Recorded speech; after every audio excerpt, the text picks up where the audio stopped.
Hi everyone, this is Anne from Big Teasol, and today I'm with Debbie, Jamabi and Julie from Springvale Rise Playgroup.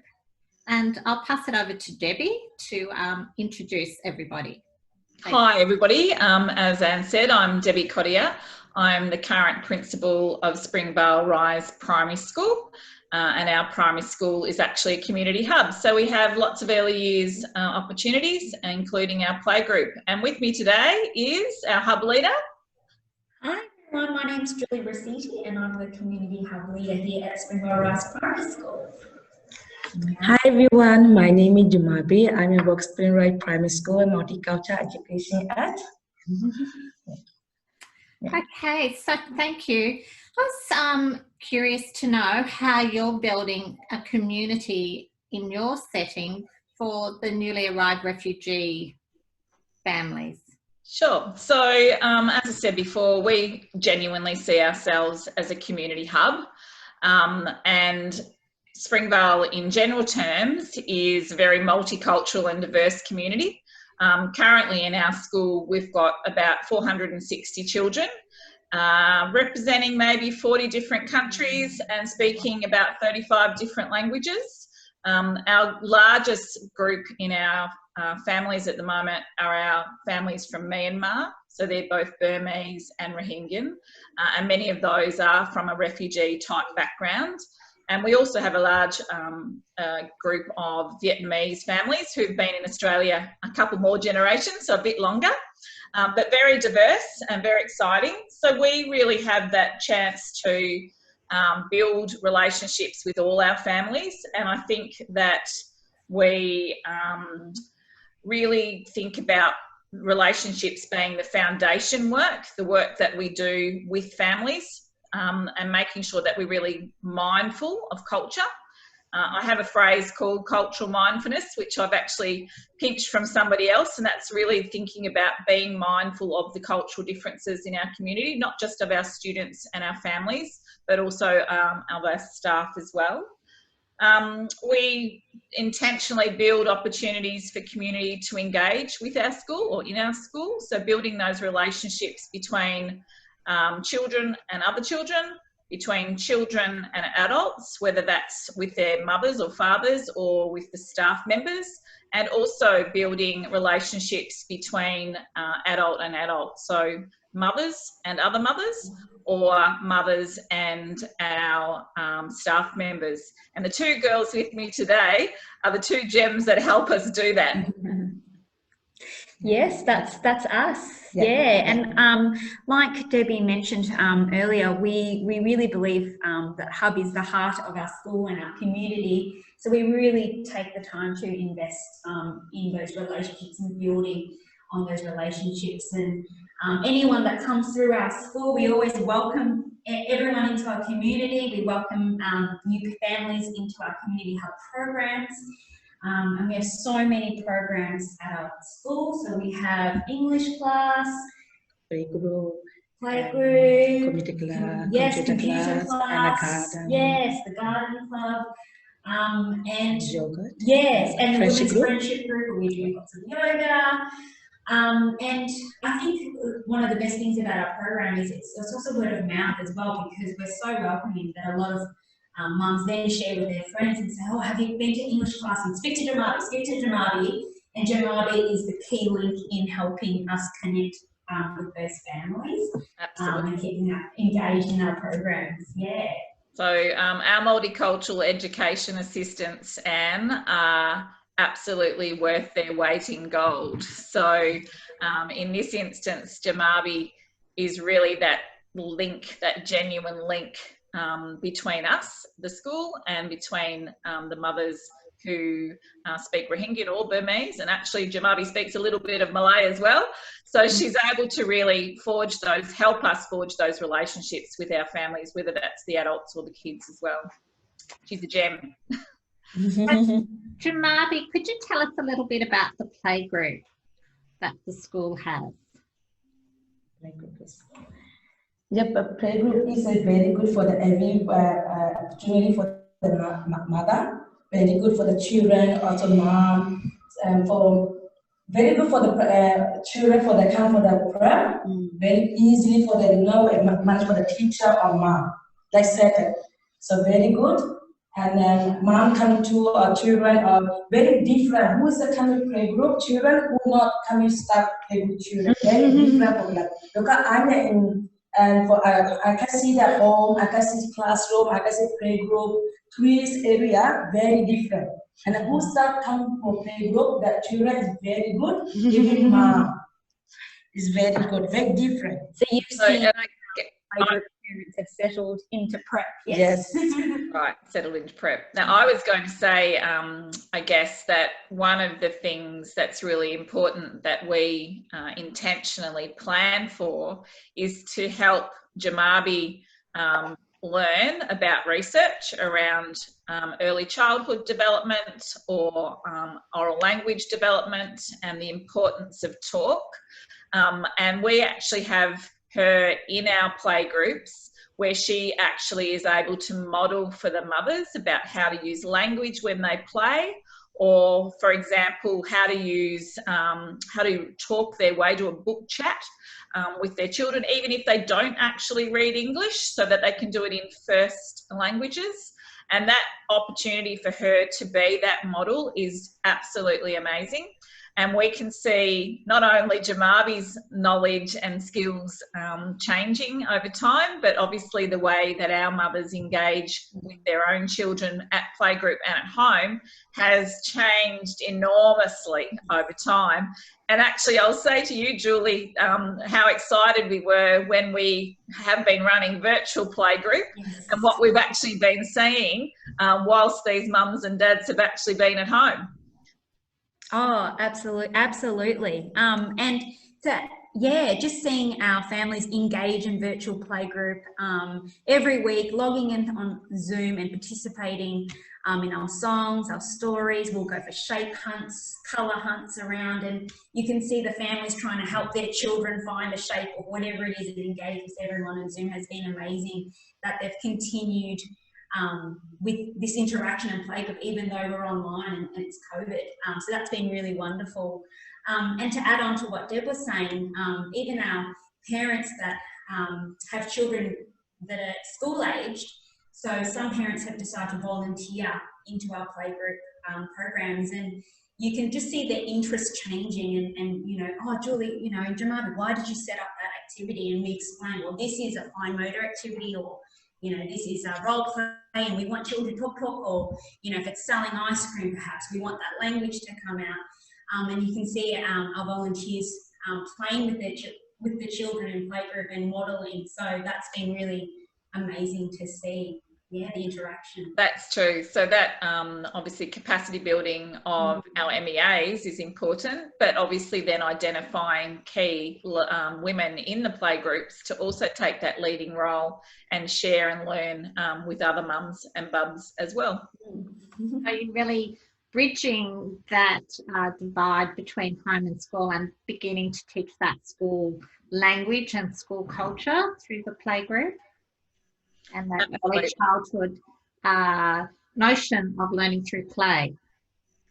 Absolutely, and really trying to make those links clear between what happens in our playgroup classrooms, for want of the right phrase, or play groups, and then how that looks at kinder, and then how that looks in our prep classroom as well. And obviously Julie's actually is a teacher with a real strength in the early years, so having her facilitate the playgroups on our site has really lent a slightly different picture, I suppose. So we're really thinking about the way that we prepare our sessions and the provocations that we provide. Okay, and what about the use of, you talked about the women speak Rohingya and Burmese and maybe other languages as well. So how do you draw on those rich linguistic resources that they bring to the playgroup? I might say that that's become a real feature as our playgroups changed over time. So for us, it was understanding that relationships are important and building confidence with the women was important so that they could actually learn to share and have and converse in richer language. So actually building that richness in their own language and then advocating for that when they talk with children. And I know, Julie, you and I have actually talked about that relatively recently, actually, about how you've almost put a press on the adults' language in order for that to be replicated with the children. Yes. So through our English classes that Jamabi and I facilitate, we have a Rohingyan and Burmese English class, conversational class, where we were just, reading a simple text with pictures, and we were asking a lot of, comprehension inferential questions. And I was asking Jamabi to gain some answers in their own language, and we found that that a lot of our families weren't really able to, I suppose, answer those questions, even in their own language, because simply perhaps they've just never been exposed to that type of thinking before. So we've been really working on, reading books together and asking questions. Why is this happening? And why is, mum sad in the story? Or what's happening? And at first we found that the answers were very limited. But now as we progressed, they know that Jamabi and I are looking for students that are thinking. So they're really thinking about, okay, what am I looking at here? At the text and the pictures, and answering to Jamabi in their own language. And we're encouraging that same process, even reading with their own children. So we really encourage our parents to read with their child, even in, we say, even in your own language, pick up your book, ask those questions, ask what's happening, look at the pictures, and try to model what are the type of questions, or what are we looking for when we're reading that text, to build their confidence and being, I suppose, confident in their own language. Yeah. That's great. So you're growing that sort of book language. What about oral storytelling? Oral language.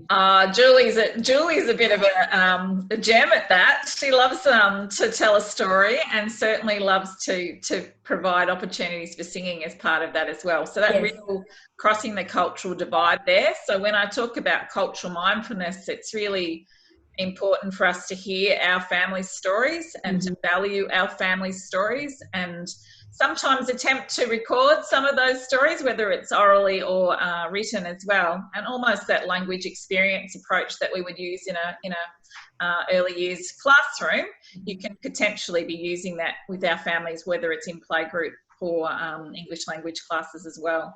But valuing talk in its whole entirety is key. Absolutely. Okay. So can you give us any examples of the types of other things that you do at Playgroup? Well, I guess tagging on our song and oral storytelling, we've implemented the Parent Mother Child Goose program, and taking it back to, just, song and stories, but no props. Just yourself and the children and mothers, and we have implemented the program into Playgroup as well, and it's been great to see children and their mums just kind of be really engaged, that we're not looking or picking up a toy and we're just looking at me, or we're singing along, or we're listening to a story with the actions, and having that time, I think, for them to bond. But it's that oral language, and we're constantly using our hand actions, aren't we, Jamabi, when we're singing our song, and up and down and expressions. And every week we're singing those songs, and it's just been a real joy, I suppose, to see our family singing our Parent Mother Goose songs. Yeah. Absolutely. Lots of sensory activities too, Anne. So obviously those opportunities, as we said before, bimotor, gross motor opportunities, but and a little bit of a special activity every now and then. So we do go on excursions and we do have incursions, and the parents and the children love those, don't they, Jamabi? Yeah, they love it, yeah. We went to the beach a couple of years ago and there were families there that just absolutely were so joyful. We've been to the zoo, we've been to Science Works, the list is long, so often we can get a little grant to help us with that stuff. So usually these activities are also free, but that provides fabulous chances to develop language and to simply have some fun. So Jamabi, sounds such a wonderful program that's happening for the mothers and the young children.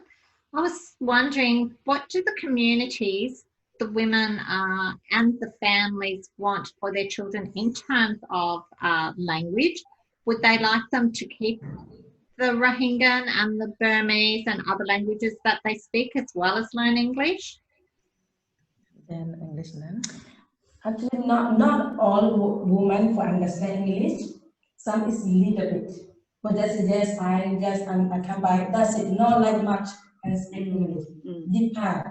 And even Malaysia, that people is yes. That's little bit yes. Rohingya, Burmese, no, not all. But it's very important for them to keep their home language, isn't it? So keep Rohingya and keep the Burmese language for them. And they are interested in that, Anne, because I know even recently that I was having a conversation with a mum and a dad, and we're actually talking about possibly them having to move schools, not because they want to, but because of some other federal government overlays. And they were talking about whether we could actually be running Burmese or Rohingya classes after school, so that those opportunities to keep first language was provided. So I do think our families really want their children to learn English, but as time goes by, we can hear now more that they're also really keen to keep their own first languages as well. Obviously, that's important to us as well. Yeah. So where do you see the program going from here? Oh, look, Julie and Jamabi and myself, and then other people that have been involved in the program previously or currently, are always looking for new, wide and wonderful ways of engaging with families and to add even greater value to what we do. A thing that comes to my mind is that we do have some dads come to Playgroup, but it's probably not as many dads as mums. And we do have some deliberate and intentional decisions around that. So, for example, for Father's Day, we have a kind of a dads only play day, so everybody can come in, play with their children. So in my mind, there's really a nice opportunity for us to kind of demonstrate the value of fathers in parenting and the importance of them being engaged with their children. We just need to, this year was a bit of a plan for that, but that didn't go ahead, but that we just need to make some time and energy to try and pull that together. So I like the idea of that, and I'm sure there'll be some dads who will come along very quickly, but we might have to coerce a few others to attend. But that should be great fun. They did enjoy the virtual Father's Day playgroup for that we had this year, though, Deb. That was still great. We made it work. It was at home, and it was nice to see the dads come online. But yeah, that was good to see the dads coming in and joining. Okay. Well, thank you very much for joining us today. And I hope to come and visit the playgroup again soon once you're back. Absolutely. Yes. You will have a lovely time. So you're more than welcome anytime, Anne. Yes, and we've got our lovely new hub on the other campus, don't we, Deb? We do. Okay. Thanks for having us. Thank you. Bye.